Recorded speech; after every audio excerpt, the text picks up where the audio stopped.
یہ جو interior minister Mohsin Naqvi کہتا تھا کہ بلوچستان کے حالات جو ہیں، جو دہشت گردی ہے، وہ ایک ایس ایچ او کی مار ہے، ایس ایچ او کی مار ہے. یعنی یہ آپ دیکھیں ذہنی رجحان ایک انٹیریئر منسٹر کا، وزیر داخلہ کا یہ سوچ ہے کہ یہ ایس ایچ او کی مار ہے. یعنی آپ نے تشدد کرنا ہے. کدھر گیا وہ انٹیریئر منسٹر؟ وہ تو خود نیشنل سیکیورٹی کونسل میں آیا بھی نہیں ہے. کدھر گیا وہ جو کہتا تھا ووٹ کو عزت دو؟ ووٹ کو عزت کیا ایسے دیتے ہیں؟ خود نیشنل سیکیورٹی کونسل میں وہ نہیں آیا. پاپا روم سے جو باسی ہیں ان سے خون رس رہا ہے، خون ہمارا نکل رہا ہے. اور اس کا ذمہ دار کون ہے؟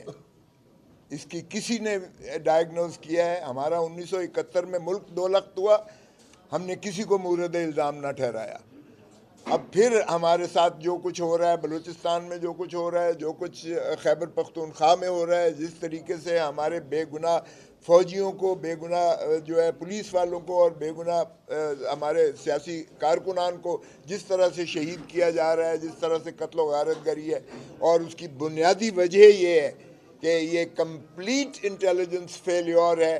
اور اسٹیبلشمنٹ نے جو اپنا کام تھا حفاظت کا، بارڈرز کی حفاظت کا، اپنے جو ہے ملک کے باسیوں کی حفاظت کا، وہ انہوں نے اپنا ذمہ داری کو ترک کر کے انہوں نے ایک ہی مشن جو ہے شروع کر دیا کہ پاکستان تحریک انصاف کے عمران خان کو کیسے بابا سلاسل رکھنا ہے، اور اس کی جماعت کے قائدین کو کیسے جو ہے ان کو جیلوں میں ٹھونسنا ہے، اور کیسے چادر اور چار دیواری پامال کر کے ہمارے M N As, M P As اور سینیٹرز کو توڑنا ہے، اور کس طرح سے 26ویں ترمیم جو ہے آئینی ترمیم کروانی ہے، اور کس طرح سے ہمیں جلسے اور جلوسوں سے مانے رکھنا ہے تاکہ ہماری رسائی جو ہے عوام تک نہ ہو سکے.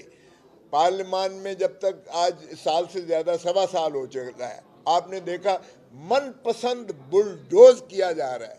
کوئی ایسی جمہوری روایات نہیں ہے دنیا میں، کہیں ایسی نہیں ہوئی ہے کہ بعض اوقات تو یہ ہوتا ہے کہ وزیر صاحب کو بھی، لا منسٹر کو نہیں پتا ہوتا کہ کون سا قانون دے رہا ہے، کیونکہ وہ کہیں اور سے بن کے آیا ہوتا ہے اور 5 سال ایکسٹینشن ہو جاتی ہے. تو ایسی فسائیت جو آج برپا ہے اس میں، یہاں انہوں نے جو ہے نیشنل سیکیورٹی کونسل کا کیا، جیسا ابھی کہا گیا ہے کہ انہوں نے تو عمران خان صاحب سے ملاقات کرنا بھی جو ہے ان کے بس میں نہیں ہے. تو سوال یہ پیدا ہوتا ہے کہ اب ہم اپوزیشن کمبائنڈ جو ہے وہ اے پی سی کرنے جا رہی ہے، آل پارٹیز کانفرنس کرنے جا رہی ہیں. ہم انشاءاللہ قوم کو بتائیں گے کہ کیا جو ہے اس کی فسائیت کی کیا انتہا ہے اور اس کا کیا حل ہے. دیکھیے دنیا میں ایسا ہوتا ہے کہ مواخذہ ہوتا ہے. انٹیلیجنس ایجنسیز کے سربراہان کو مستعفی ہونا چاہیے. یہ جو انٹیریئر منسٹر محسن نقوی کہتا تھا کہ بلوچستان کے حالات جو ہیں، جو دہشت گردی ہے، وہ ایک ایس ایچ او کی مار ہے، ایس ایچ او کی مار ہے. یعنی یہ آپ دیکھیں ذہنی رجحان ایک انٹیریئر منسٹر کا، وزیر داخلہ کا یہ سوچ ہے کہ یہ ایس ایچ او کی مار ہے. یعنی آپ نے تشدد کرنا ہے. کدھر گیا وہ انٹیریئر منسٹر؟ وہ تو خود نیشنل سیکیورٹی کونسل میں آیا بھی نہیں ہے. کدھر گیا وہ جو کہتا تھا ووٹ کو عزت دو؟ ووٹ کو عزت کیا ایسے دیتے ہیں؟ خود نیشنل سیکیورٹی کونسل میں وہ نہیں آیا. پاپا روم جس کی حکومت ہے اس وقت. تو یہ میں سمجھتا ہوں کہ ہم انشاءاللہ جو ہے اے پی سی کریں گے، عید کے فوراً بعد انشاءاللہ کریں گے. اس میں ساری وہ جماعتیں جو حکومت کا حصہ نہیں ہے، کیونکہ حکومت کا حصہ تو ظاہر ہے وہ تو ظلم اور اس کا جو ہے خون کا ان سے جواب لیا جائے گا.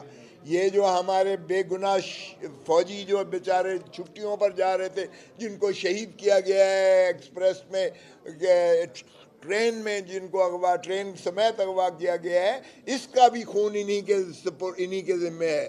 اس لیے کہ ان کو جو ہے جواب دہی کرنا پڑے گا. دجلے کے کنارے اگر کتا مرتا ہے تو بھی حق میں وقت اس کا جواب دہ ہوتا ہے. یہاں تو ان کے جو ہے ہمارے بیٹے، ہمارے بچے، ہمارے یہ فوجی بیچارے جو ہمارے لیے جانیں اپنی قربان کرتے ہیں، جو جن کا کام حفاظت کرنا ہوتا ہے، وہ بیچارے بے گناہ شہید ہوئے، بے گناہ ان کو مارا گیا. تو اس کے لیے ہم سمجھتے ہیں کہ یہ حکومت وقت جواب دہ ہے.